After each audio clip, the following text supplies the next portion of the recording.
आज आपल्या नवऱ्यासाठी त्यांचं आयुष्य दीर्घायुष्य राहायला पाहिजे म्हणून आम्ही आजच्या दिवशी उपवास करतो, पूजा करत असतो आणि त्यांच्या दीर्घायुष्यासाठी म्हणजे प्रार्थना करत असतो. काय सांग? जसे सावित्रीने हरिश्चंद्राचे आपले प्राण आणले होते, वडाच्या झाडाखालीच त्याने पूजा केली होती. म्हणजे वडाच्या झाडाखालीच ते आले होते आणि त्यासाठी आम्हाला पण असं वाटतं की आमच्याही पतीला दीर्घायुष्य लाभलं पाहिजे म्हणून आम्ही पण इथे आलो आहे आणि पूजा करत आहे वड सावित्रीची. आणि 7 जन्मोजन्मी हाच नवरा मिळावा आणि असाच सोबत राहावा आनंदाने, यासाठी आम्ही पूजा करत असतो.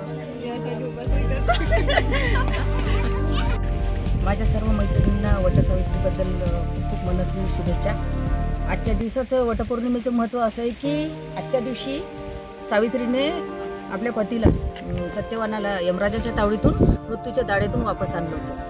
त्याच्यामुळेच आजचा वटपौर्णिमेचा दिवस साजरा करतात आणि आपल्या पतीसाठी दीर्घायुष्य, आरोग्य यासाठी त्या कामना करतात. हेच आजच्या दिवसाचं महत्त्व आहे.